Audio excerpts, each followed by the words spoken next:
As we're going to move into part 2, which is the question times from the residents. So you have been given this piece of paper, and some of you may have seen that already, and written a question. So the rules for the question time is actually written on that sheet, but I'll just go through it quickly. So if you have a written question, you can raise your hand and Steve will collect it, or Linda, and otherwise you can come and drop it on the table here. We want to try and move through as many questions as we can. If there's a very similar question, we'll chop it and move on to another.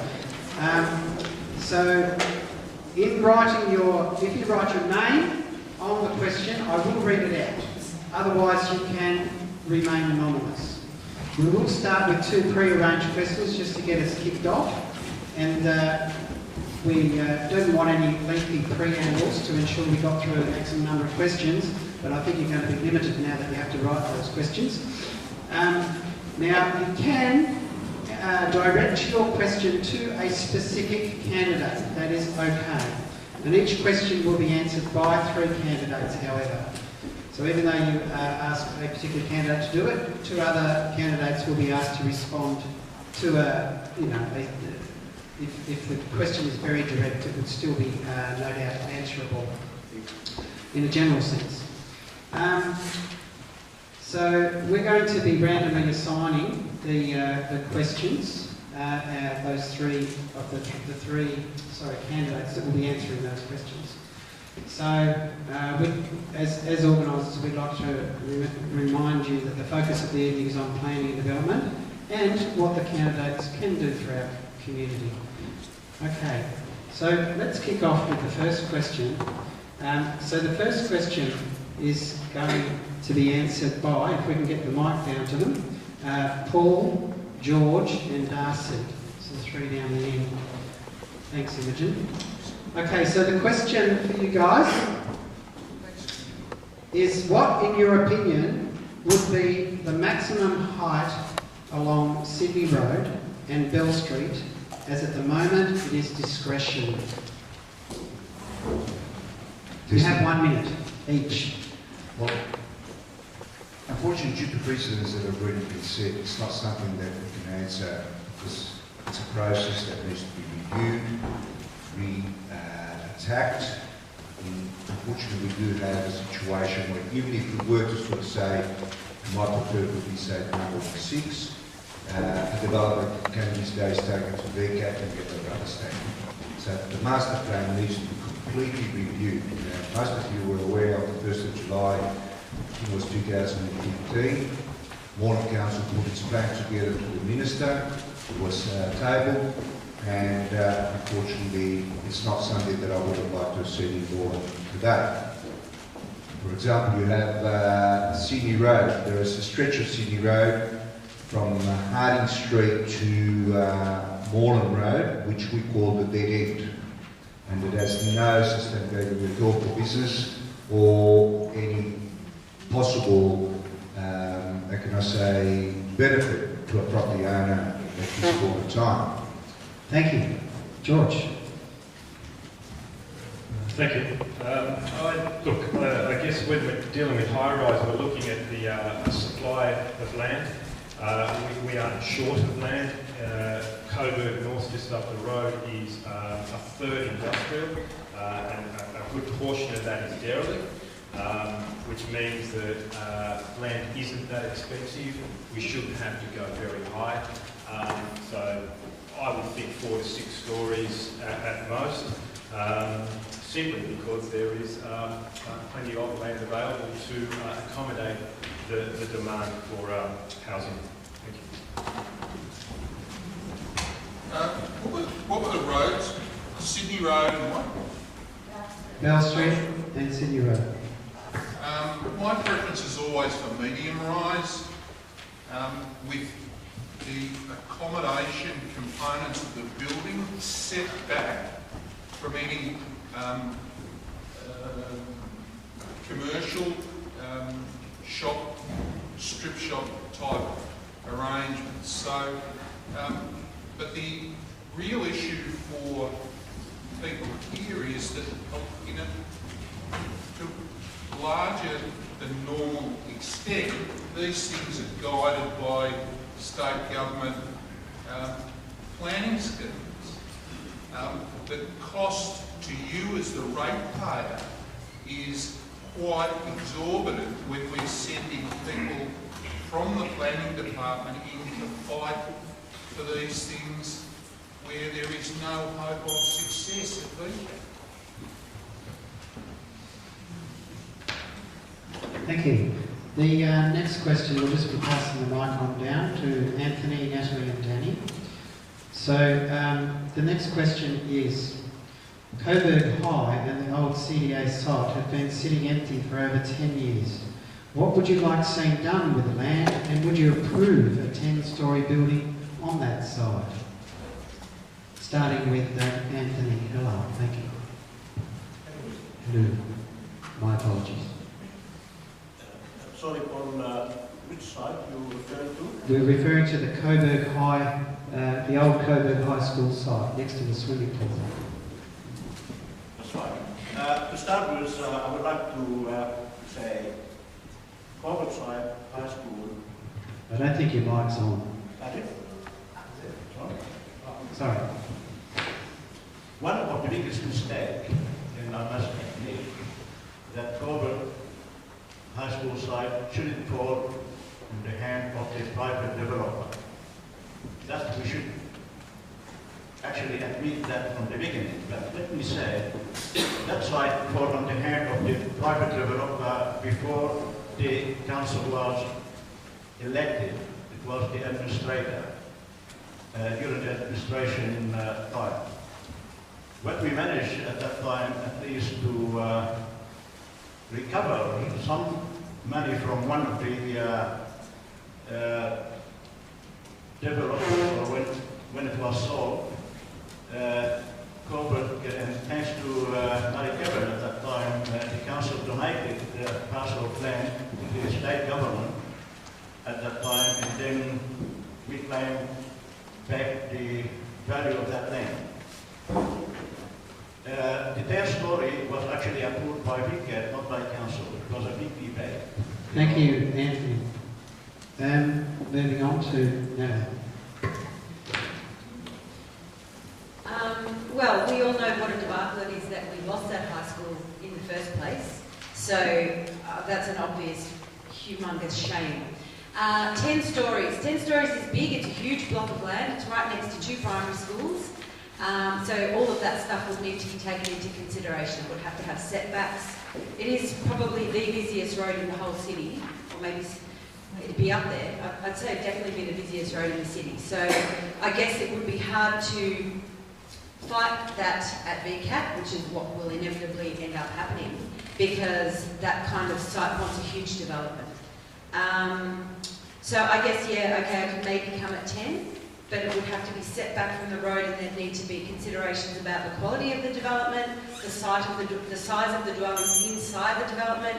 I mean, wouldn't it be great if we could see 3-bedroom apartments in a development instead of these little dog boxes, which change the scenario of who lives in those places, you know. Why can't families be in a building like that?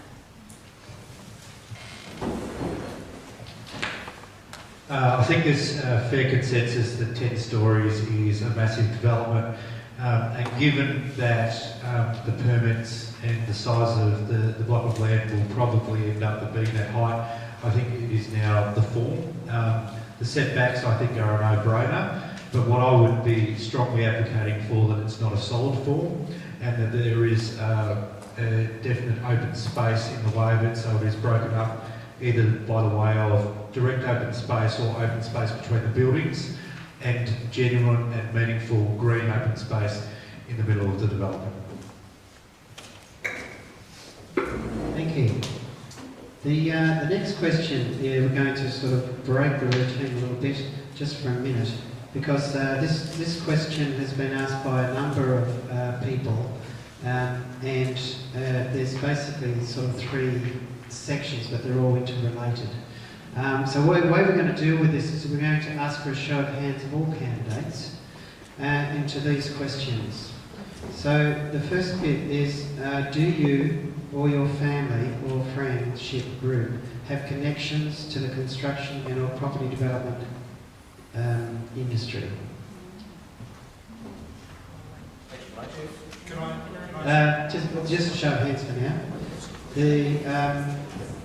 Have you or your campaign manager management team received any donations for your campaign from any of the companies involved in property development or construction? Thank you. So we're going to move on now to the next point of order. An explanation of the relationship I have Okay, with okay, the building trade. I'll allow that. The relationship I have with the building trade is that my partner works for the CFMEU. Oh, thank you. And my nephew is an evaluator in construction. Thank you. And I suppose you're an architect, so that would come into it, wouldn't it, Francisco? Am I going to speak? Just briefly. Yes, I admit to being an architect. I also admit to being the only candidate in the entire election of all the wards that is qualified and experienced to read a developer's development proposal. You might want to think about what that means and why we find ourselves in the most uncomfortable circumstances that we find ourselves with the developers. Okay, thank you, Francisco. We're going to move on to our next question. Sorry, just for clarity and transparency. Yes. I've received a personal donation from my sister-in-law who Yeah. lives in Darwin, and her partner, my brother, passed away and she remarried, is the head of a construction company in Darwin. But it was a personal donation. A very loose connection, but thank you. Okay, so we're going to move on now to the next three. Adam, Francisco and Sue will be answering these questions. This question, sorry. Does anyone have suggestions about how Moreland could cope with increasing population? I think that's the whole question of tonight, really. There's population targets the state government's asked Moreland to reach in terms of spreading the burden of population growth in inner Melbourne. With growing populations, we need places to house them, which we're talking about, but we also need the infrastructure to support them, specifically public transport. Something that the Greens will do on council and what the Greens already have been doing, like Samantha Ratner, who is the current mayor, and Megan Thompson, who was a councillor for this board but is stepping down, is advocating for investment in public transport and campaigning for it really in Moreland. We need more frequent trains. We need to extend the tram line up north, and we need buses to run more often. That's a huge concern of mine when we think about how much more it's going to grow. Also, we need to think about what parts of the city and our neighbourhoods are non-negotiables. What heritage can we not touch, can we not see disappear? And I'd love to keep talking to you about what you guys actually think Thank needs you. to remain. Francisco.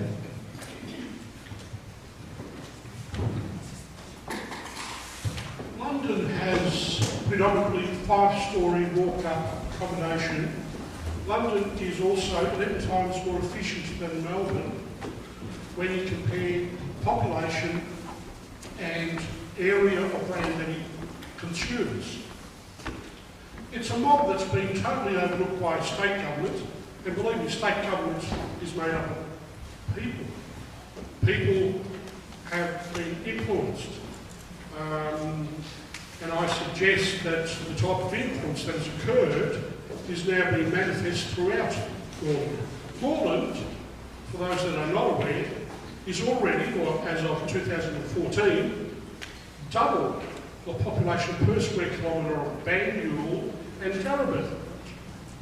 I get to see any rational, verifiable material that justifies this mad panic to destroy what we have. Thank you. Sue. Well, firstly, I'd say that council needs to put pressure on the state government through an equitable distribution of the population. Basically, what we had is the previous state government basically tried to jam all of the population increase into the northern and western suburbs. I think the council needs to be a fighting council or a campaigning council, because it needs to put pressure on state government to genuinely increase services when new developments go in, and the council also needs to increase services as new developments go in. But there also needs to be much more pressure on developers to build a variety of developments. I don't think we need skyscrapers or high-rise to fit more people in. Thank you, Sue. Okay, so the microphone will continue moving I put my down. hand up 3 times. Can I answer that as well, please? No, we're moving on. Okay, so we can't get any legally stated with note. Next questions because we haven't finished candidates answering questions. Thanks. Katerina and Alex and David. So you'll be, I'm going to try and read this out. It's transparency of budget. How would you involve the community more in the allocation of funds? Example, disability services. 1 in 5 people or families in Moreland need these services. Would you support community forums to debate budget bids, for example? Grants to community and neighbourhood houses and children's services. So it's a long question, I'm sorry. I hope you can sort of... And let me tell you what the answer will be. It's one big yes. Can you hear me, guys? I think areas of disadvantage, such as people with disability, is on the increase. I can't remember the stats from Centrelink that I read a few years ago, and the level of respite that is required. I think it's a non-brainer. I think it needs to be there. The consultation needs to be absolutely transparent, so we can really look at the evidence and the needs that are out in the community. Issues of support services like the aged will be another one. It's an ageing population. I really look at the people that have migrated here and they're a lot older, but also in streets that I live in.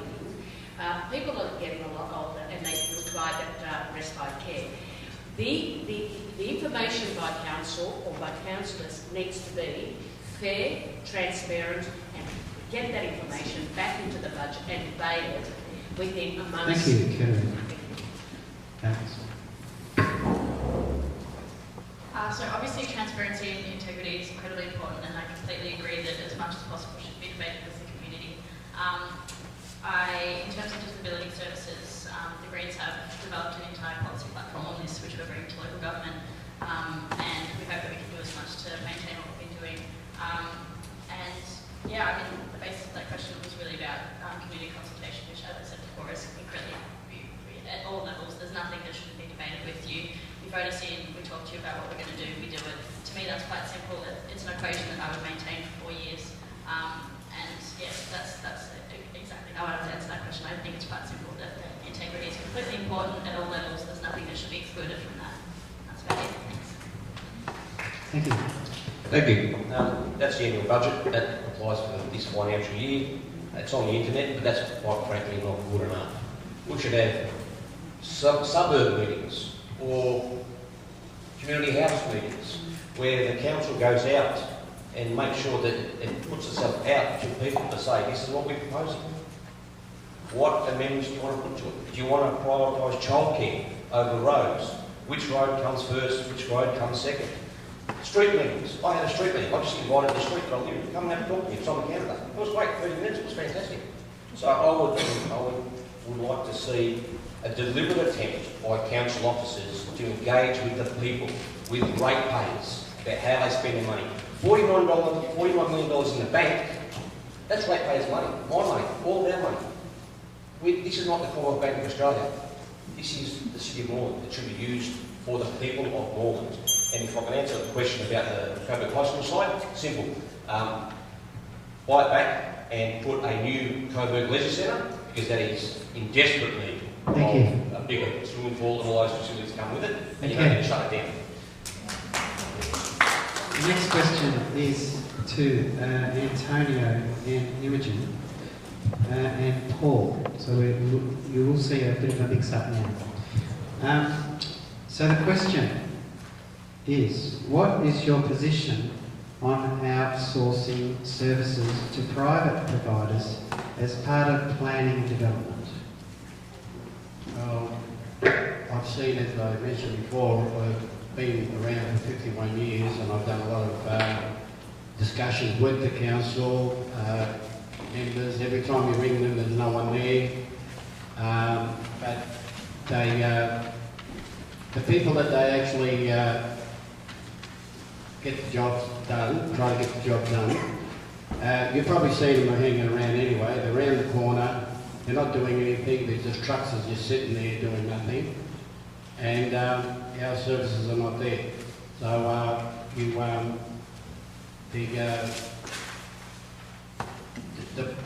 there's a need for more transparency by the council to make sure where our money is going and how it's been spent. And they need to consult with the people first to find out what qualifications these people have, because I'm sure that they're not really fully qualified in their job tasks, because they're just hanging around doing nothing mainly and spending all their money. Thanks for that question. In general, I think that you need to find out what the community wants on that issue, and I think in this issue in Moreland it's been pretty clear that the community doesn't want to outsource core services, so in general I'd be opposed to it, particularly when those services are about caregiving, because caregiving is a really personal and intimate experience, and you don't want to have a stranger come to your home to do those services for you. You want to have someone that you trust and that you have a relationship with, and then you can build that up over time. And I think council is probably the best place to service to be able to provide that. On other issues, I think it might depend on a case-by-case basis, but again, it depends on what the community wants. If the community doesn't want it, then the council should support it.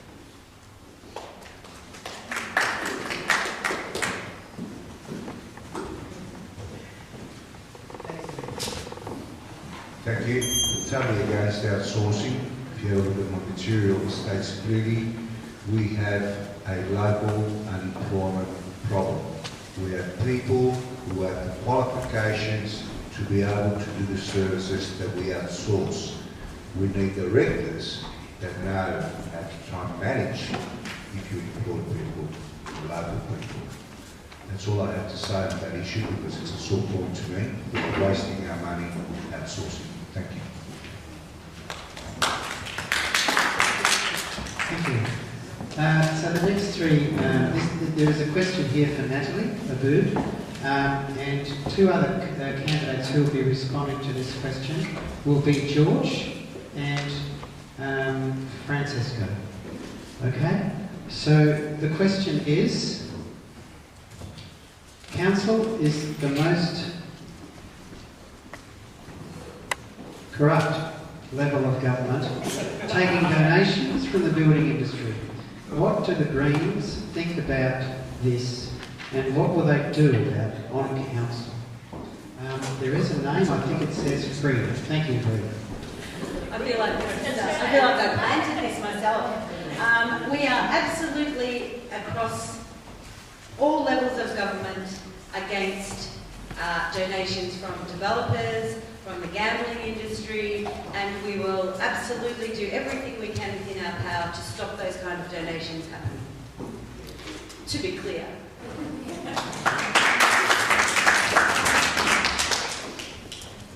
So, George? Thank you. Look, I'm against donations. I haven't received a cent for my campaign, so I agree with Natalie. So I'd probably take it even further and add more groups to that. But I don't think it cut those, so I'll leave it at that. Thank you. Thank you. And finally, Francesco. Now, I know that we're not actually asking all the Greens candidates this question. Our questions are randomly picked, and I think it's good to get others' opinion anyway. They can still answer that question. Thank you. Boy, can I tell you some stories, but I don't get into trouble. Totally against donations. I've always funded myself. Haven't asked family It's always come out of our own pocket, and I think it always should. In fact, I question this election and why this council insisted that it be in person as opposed to what just about every other council throughout the state did. And this council insisted that it be in person, wasted another $177,000 of our money, all our time, all these candidates' resources and time, and why? You need to ask yourself why. What motivated all those councillors? Most have got their hands to get back in. I know that Sue wasn't involved in that. I think. Sorry, Antonio, I lost my plot. I'm not quite sure how long you spoke for then. I apologise, candidates. So, the next question is Director Councillor Anthony Hello. I so want to say hello. I don't know why. It comes from Malaysia. So, Anthony Hello, and also answering this question will be Adam Pulford and Katerina Anton. Okay. This is the question. Montfort Park was sold to a community group in 2003 with special conditions allowing community access but with a 6-foot fence around the area. Will you investigate whether this park be repurchased for community open space and whether there was a conflict of interest by Councillor Hudson in the original sale?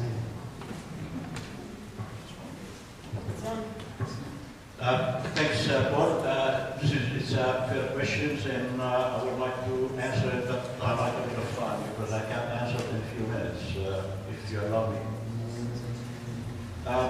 As a community centre, it's been there for nearly 28 years. It's not just since 2003. Originally, the council declared this little park over there surplus. It's not needed anymore. It was industrial land, and he wants to sell it as an industrial. The community centre there has been an old scout road, and it's been running for 50, 60 years, I don't know, but as a community centre, been nearly there 28 years. If you look at it, I don't know if anyone familiar with Montfort Park, there is an industrial building behind it. To the north there is another industrial building, and if it was sold as an industrial building, it will be facing the south, and the community hall become like that. Sorry, naturally, I know that you probably could talk on that subject, and maybe you can unfortunately it's anonymous, so you can't chase it up later. But I do want you to answer just the one thing that was, did you think there was a conflict of interest, yes or no? Sorry. Did you think there was a conflict of interest in the original sale? There's no conflict. Yes or no? There's not. No, thank you. So the other people answering that question is Adam? So, Montfort Park, I think there's been a community campaign, so maybe, can I ask you that question if they don't mind outing, so they're part of that campaign? So we've not changed it all. I believe it's, we're going to private. I believe it's in Southwood, is that right? So I'm not too familiar with it. I know that, I think at the time we opposed the sell-off of it. I think there were thousands of submissions where council was considering selling it, and the vast majority of them were against the sell-off. I think it went out to tender recently, but no one claimed that tender. Is that right? Okay, sorry, I was worried about that. Look. Can I make a fair comment, please, since... No, what we want to do is just keep moving on with the questions. To the submissions only, there were submissions. Well, I'm sorry, but we've got to keep moving. Submissions were in favour of the community centre, not against the community. Look, I'd love to meet with the campaign and hear more about it if I'm elected to council, so please come and speak about it afterwards. Hi guys. When I was living with my parents in Brunswick when I sold my house for a little while that I was there. All I can remember of that land, I guess I was continuously in contact with that council, because there were, at one particular time there were 6 wet mattresses sitting there, a stove and a lot of other things that really attracted a lot of rodents. There was, I saw the place a few times, but it wasn't a space that I saw that was clean and kept clean. If it was a park, I can't remember it as a park. All I remember it as a place where I would continuously rang council to get rid of the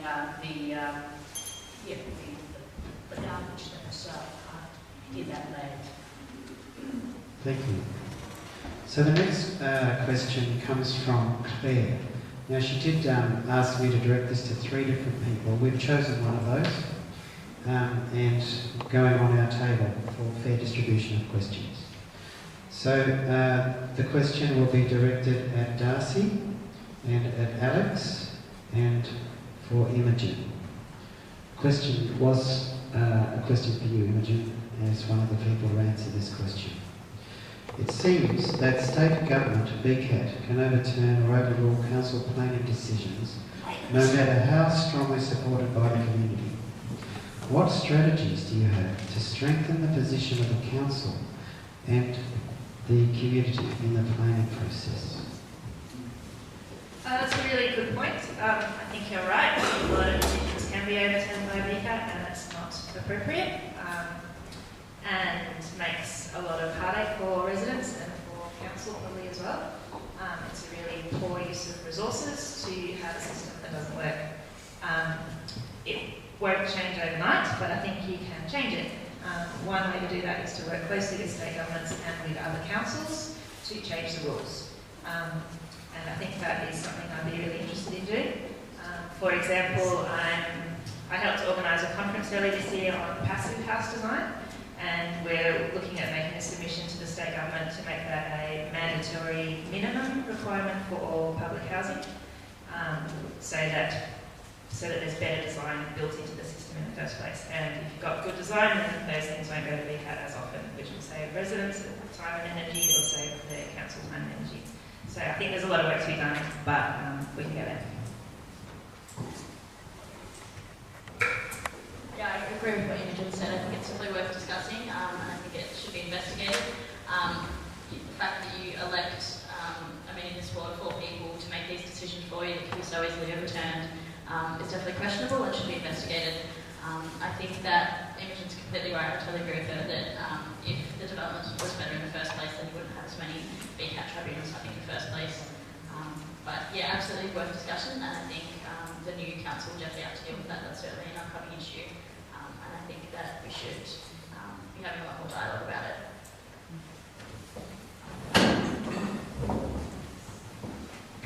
It's a pretty good question. I was surprised that it's not a question that I set up in the audience. The Asians refer to a grand bargain, and I actually think ratepayers deserve a new grand bargain. At the present time, when you get a planning permit, you get 15 pages of conditions. Why do you get them after you get the permit? Why is it that we don't induct the property developers, the builders, etc., before they put in their planning permits or planning requests, so that they know what it is that we expect in terms of design, in terms of the sorts of things that we're going to require of them if they get a permit. That would prevent, I think, a lot of trips to BCAT for what I'd call ambit claims for planning. Thank you. We're moving on. Now this next question was asked of Sue and a couple of others, but the people answering this will be Danny and Sue and Antonio. Okay, so the question: was council justified in spending money to oppose the east-west link?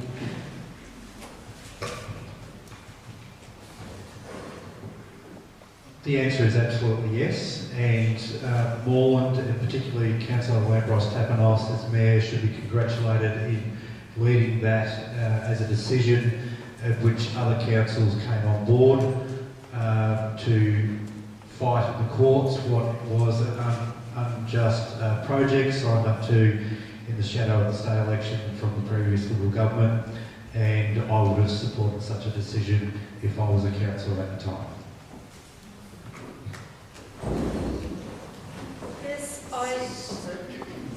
Yes, I helped form, I founded the Moreland campaign against the East-West Tunnel.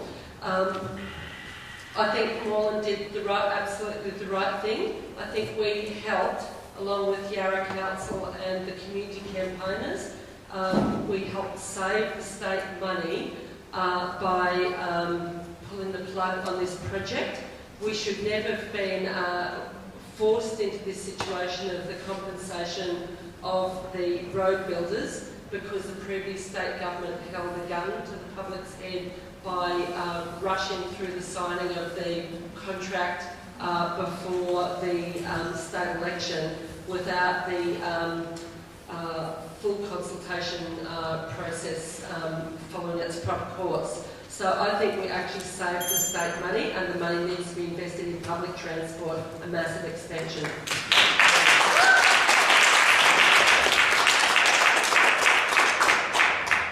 I'm sorry, I totally disagree with that. I believe that before they spend our money, they should have a real good think about it. We're not millionaires. We're always chasing a dollar they are, and we should not have been having. Not even think about it. It's our money, don't spend it, ask us first. That's all. Thank you. Well done. You've been so efficient in catching me on the hop. It's very fast to get through these. I think we're appreciating the fast movement and getting lots of questions. We're still going. So the next question is a little bit long-winded and it's two parts. So I'm going to split it into two different candidates. So the candidates answering this question, Paul Falia, Anthony Hello, and David Harms. Excuse me, Anthony's having a bit of trouble hearing, so... Oh, okay. So... yeah, okay. Because you're behind the speaker, okay. So you'll be answering, I hope you can hear this question. So the Minister for Planning, Minister Richard Wynne, has not accepted Moreland Council's recommendation regarding livability and mandatory height restrictions, a code that would be consistent with 21st century planning, light, height and floor space. Moreover, not even the full guidelines of better apartments documents and recommendations.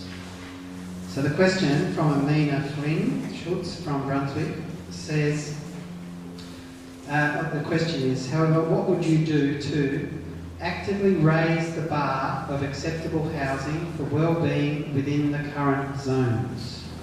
Indeed, at least 50 years of real estate experience. I'm a real estate agent, by the way, and I can assure you I also do owners corporation management, and what I see within the city does not fall within the regulations of either the Owners Corporation Act or its regulations. I get many complaints even at midnight, people complaining they can hear each other whilst they're having their little do's. I get complaints of people's cooking going from one room to another. As to the Minister itself, I don't think the whole Labor Party has got any idea of what it means to basically have a city which will be and it is, for what I can see, one of the best livable cities in the world. Only until recently when I had to bury somebody who had no one in Australia, and that was only 2 weeks ago, and I had to attend to that apartment, and I can say that was shocking. I still got the stench in my throat. No, I wouldn't be looking at it until I basically get elected. It's been wasting my breath here right now, so I need to get elected first to be able to look at it and challenge it in the correct manner. I am qualified for it, but I need to look at it. Anthony Alert. It's on? Yeah. Yes. I believe Moreland was still a leader to promote and lobby state government and the federal government to proper recognitions of local government. As you all know, often the council reject applications or don't approve the rezoning or recommend rezoning, but the final say still in the hand of VCAT or the minister.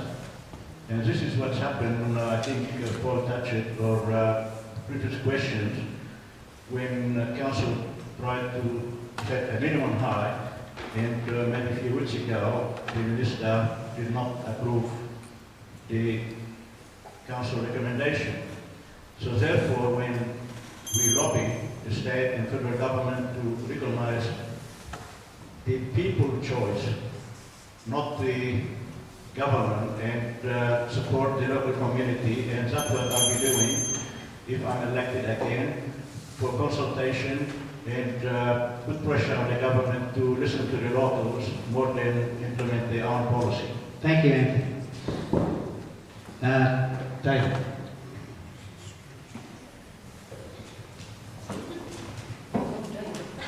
I thought I'd make it a challenge for you.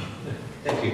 Look, what I do know is that it's important for people to get together to unite in common purpose, whether it's for sporting clubs, whether it's for local communities, whether it's for being involved in labour for refugees. What's important is that people need to get together to advance and protect their interests. So, is it a situation where the City of Moreland disagrees with the state government? Absolutely. When we were doing high school for Coburg, we disagreed with the state government. And guess what? They ended up with agreements at the end. So it can be done. It doesn't necessarily mean that the game is over. The game is on, but if you're a spectator, you're not participating. We need to be on the field of play and challenge the state government on their abrogation of their responsibilities. Okay, the next questions will be answered by Natalie and Adam and Sue. It might look like a funny order, but believe me, everyone gets a chance to answer 3 questions. So, this is the second part of the same question. So, if you remember, it's about the Minister for Planning, Richard Wing, not accepting the Moreland Council's recommendations, regarding mandatory heights restrictions and regarding livability. So, the second part of that question was, how will you respond to future and this Victorian Government's disregard for democratic community-based processes? I refer to the 10-year consultation period between residents, their councils and the state governments.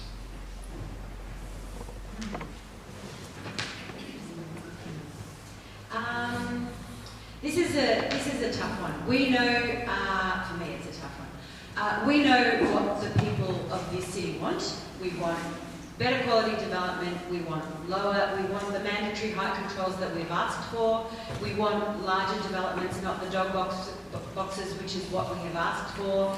And so I do agree with David that the way to keep working towards that is just to keep pushing. We need to keep reiterating that the people of this community have spoken, and we agree that for the city to maintain its integrity, the development that happens needs to be sustainable and have of a good standard. You know, we've been quite clear about what we want, so I guess we have to just keep on pushing back against what the minister has said will be acceptable, which we don't find acceptable. I think it'll be a challenge, though. Yeah. Thank you. Adam. I think what we've seen over the past few years is that the state government holds too much power when it comes to what our neighbourhoods look like. The Greens have and will keep fighting for more power and autonomy in local councils and for local communities. As Alex said, you in this room are electing 4 representatives who you want to represent you and just help determine with you what our neighbourhoods look like. And frankly, the council should have more power when it comes to planning and development in the local area. So we'll keep fighting for that. But there's sometimes when council decisions actually have a bad impact on our local communities as well.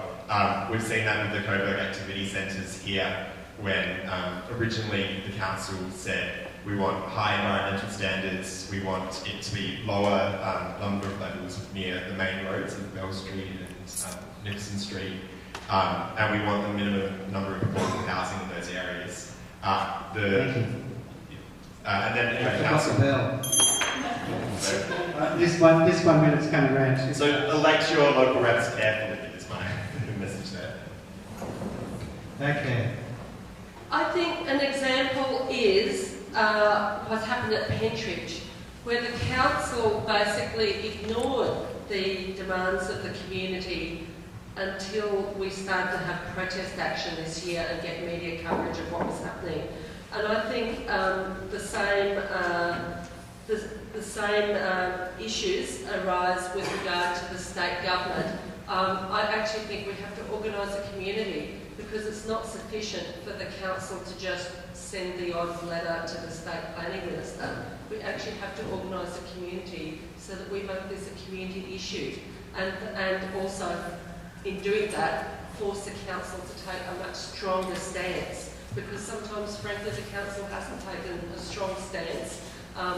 And sometimes the council's made bad decisions, sometimes it's been the state government, but we need as a community to unite to put pressure on council and state government.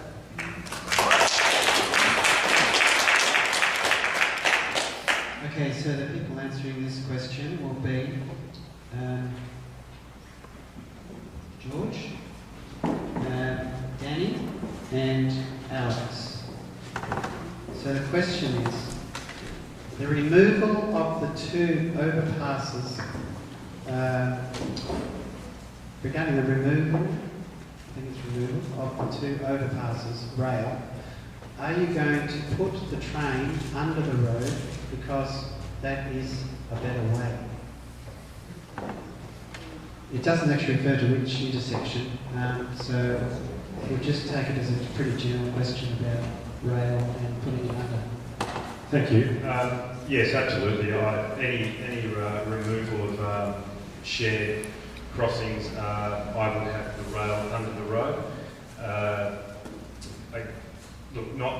I guess there's the option of developing over, and in particular using that space for community space. I'm not sure whether they would use it for community space. They're probably going to build a unit on top, but it definitely would have to be under the road, and hopefully we could see some good use of that land if it was like a platform similar to Federation Square.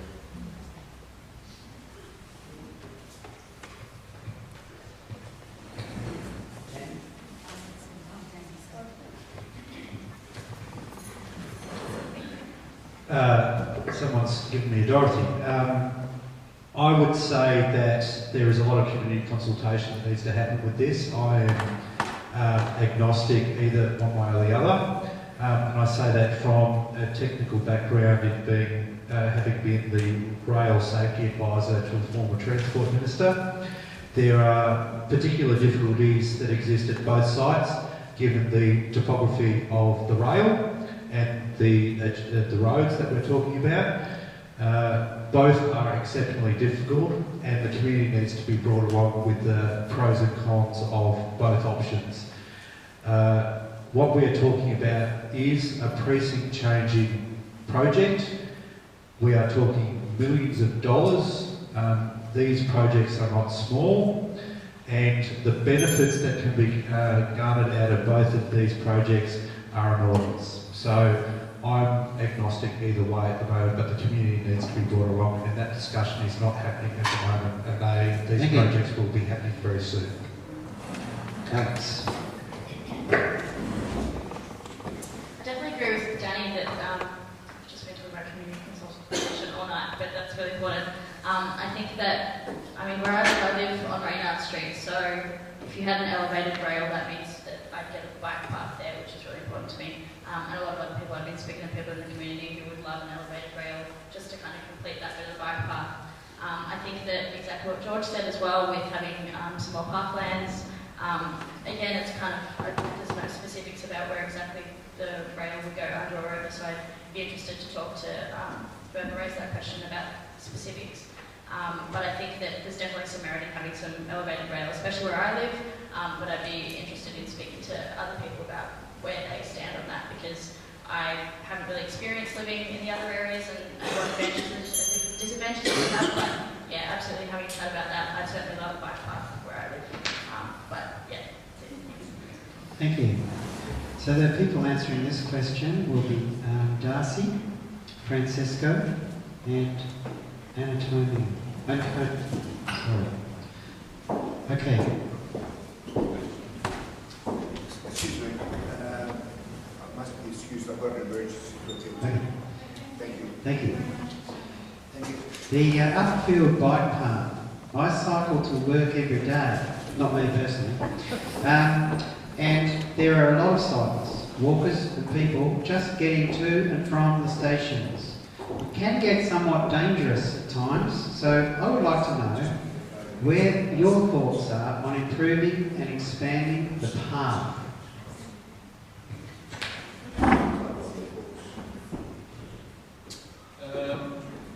Bike paths. So the issue is, what are we ending up with? Are we ending up with a bike path, or are we ending up with a shared walk? And that's quite often the challenge, whether it be the upway bike path or the bike path on the Merrin Creek. Now there's a couple of issues where you have both pedestrians, park users, so forth. And the challenge, I guess, with bike paths is who owns it, who takes responsibility for it, who polices it, what are the rules? The upway bike path struggles with those issues, not getting out of the bike path. What do I suggest that we do? We just work through it and we see what works. Thank you, Francesco.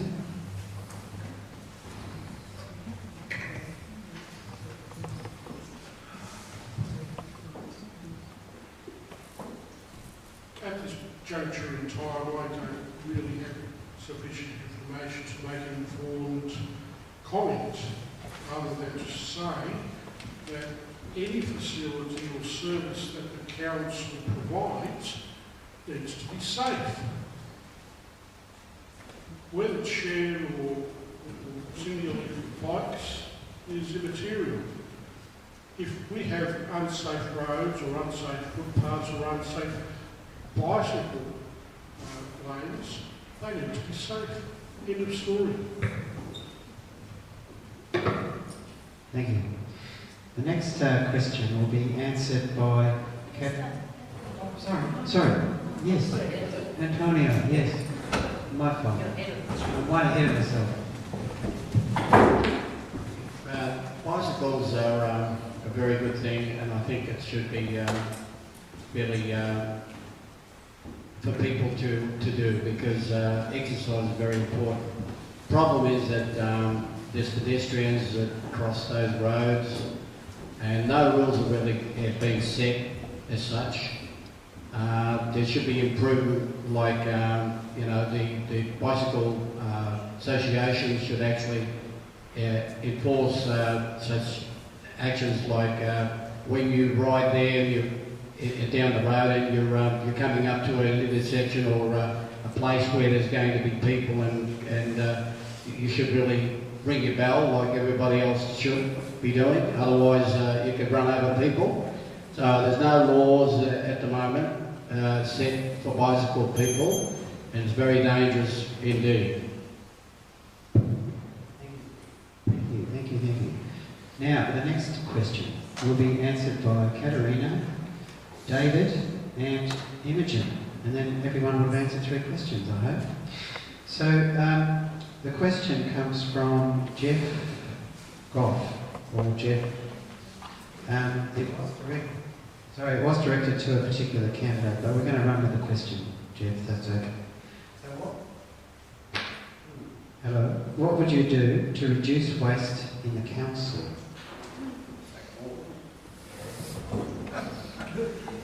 Just like that, waste in council.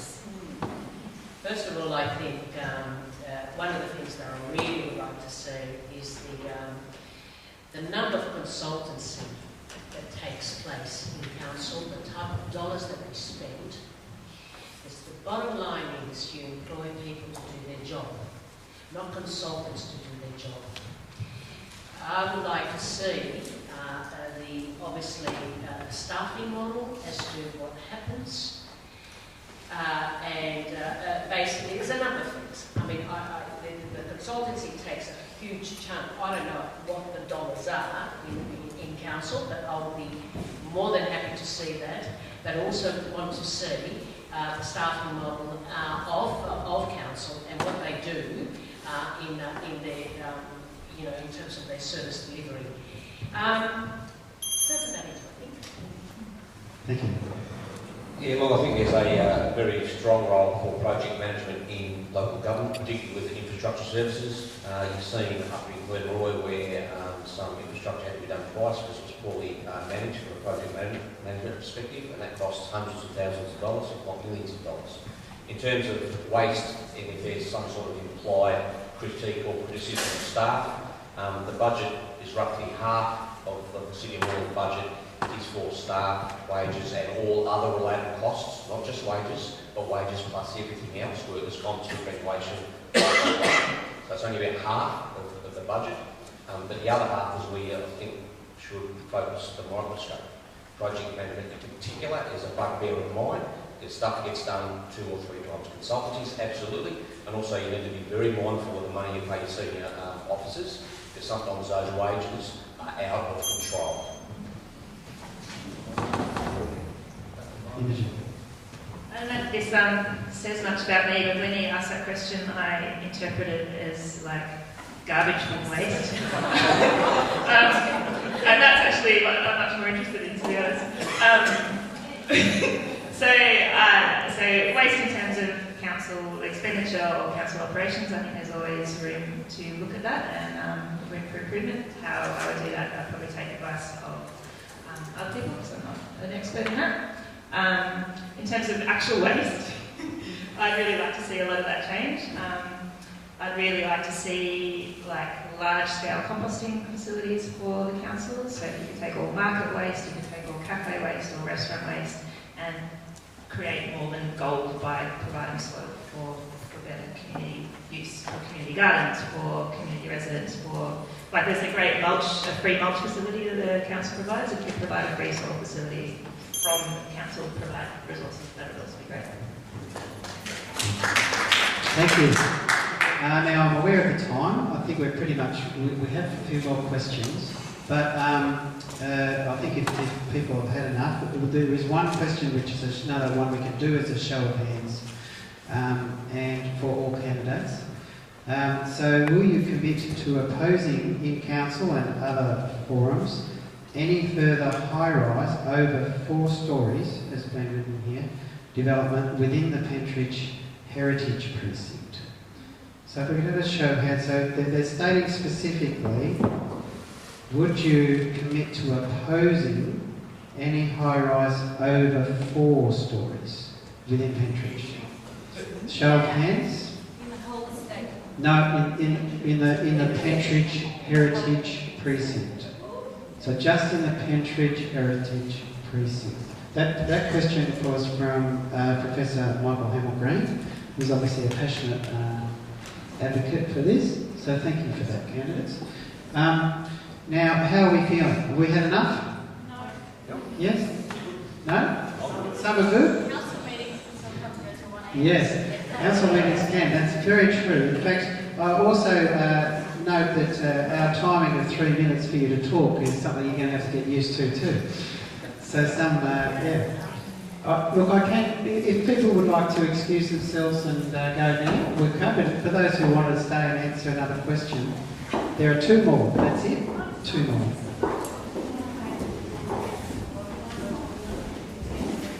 Well, the plan was to finish at 9, so that's why I'm asking whether people would like to.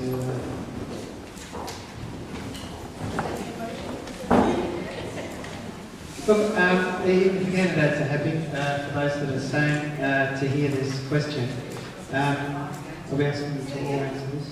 Yeah. I think whoever wants to answer it, eh? The question is, I have been asking Council to address the Moreland public toilet issue for a year, and nothing has been achieved, despite the clear need and widespread community dissatisfaction. I would like to know which of the candidates will address this situation urgently, open up the community-owned toilets in the meeting rooms, like Coburg Hall, and bring forward the inadequate current timetable for new toilets, refurbished toilets in Moreland, which is only one new toilet and one refurbished toilet a year. Thank you. That comes from Korea. So, shall we just, whoever's got the mic, shall we start down that end? There, here, Imogen, go for it, and pass it down. Well, it needs more toilets, particularly the northern suburbs. It should be a priority. That is quite a requirement because everybody needs it. So I can't understand why the director is saying no to it. So it should be done. No questions asked. The public toilet strategy / policy and the open space policy are separate documents. There's been attempts by current councillors to try and get those documents and those people that work in those departments to talk to each other. That was unsuccessful. It needs to be combined in some way, shape or form, and we've got the money, we've got the people. There is just not enough political will from the directors or the CEO to get things done. One of those extra moves will be $100,000 to $150,000 depending upon where you want to put it, based upon how long you might need to run the sewage, but it can be done. There's $49 million in the bank.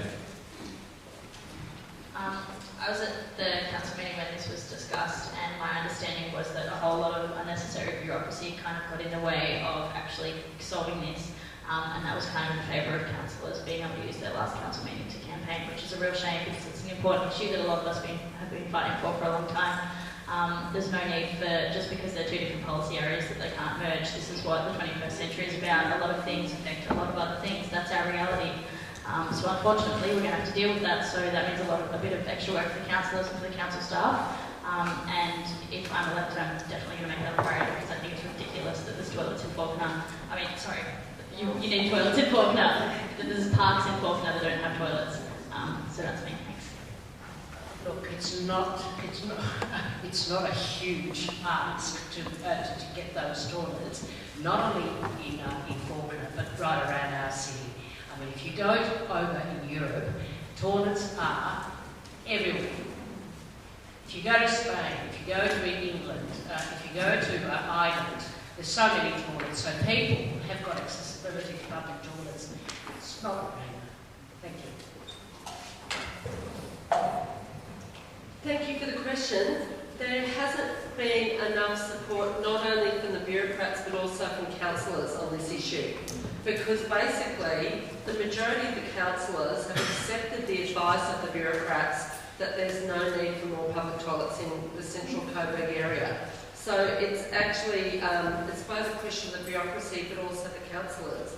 And if we have a commitment from councils and some of the council candidates to actually recognise that there is a need for more public toilets in Coburg as well as in areas where there's none at the moment, then I think we'll be able to get them, because it's simply a question of allocation of money in the budget. But also, there are some toilets which used to be used as public toilets beside the Coburg meeting room, so there's no, so there can be a temporary solution.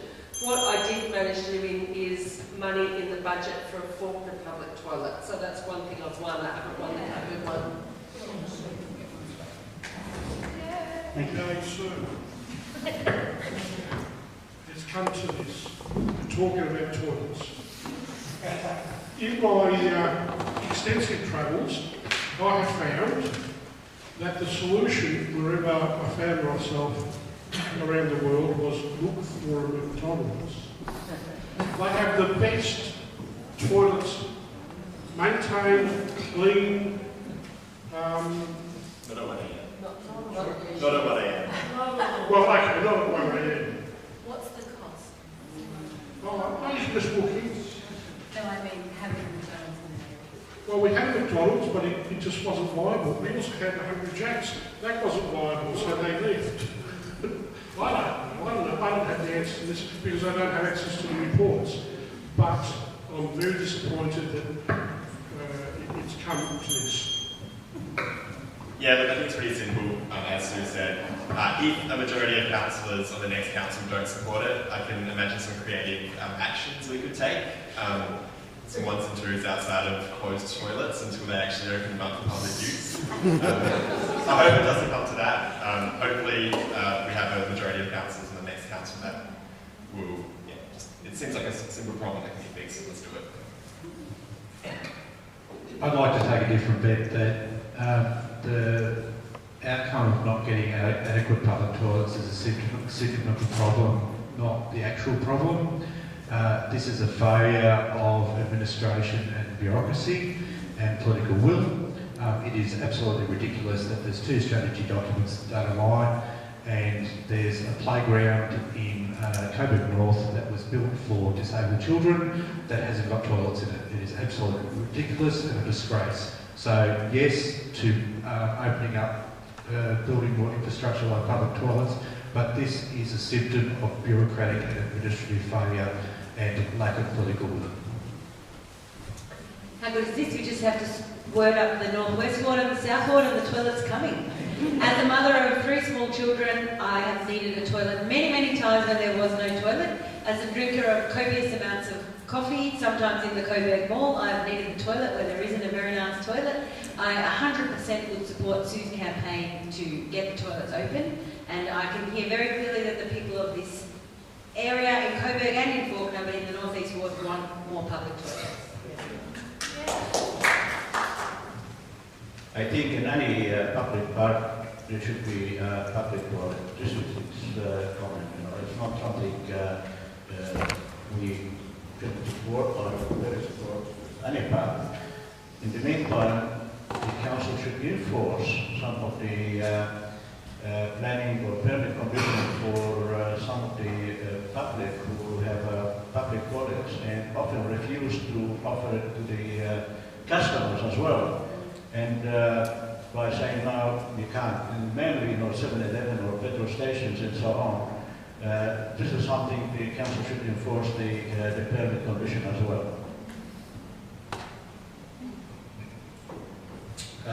Having never been caught short in the city of Moreland, I have no position on public toilets. However, I have a position on dog disposable toilet bags, and I think that should be a priority over any further toilet development. Thank you. I think the annual budget for Moreland City Council is somewhere around 180 million a year. How expensive is it to install toilets? Look, if it's too hard, I'll pull my chippy order afterwards. I'll get it to install. It shouldn't be hard. We should be able to install toilets in every park and in every library. Thank you very much, candidates. Actually, sorry, finished? That basically wraps up tonight. There is another question which I'm going to change into a request because it's very pertinent. But thanks very much for coming, everybody, and the hearing, and thanks to the candidates. Sorry we didn't fill the room, but maybe next time. And just wanted to say that this changing this question to a request is that candidates please remove their advertising from public spaces. Thank you. Good night.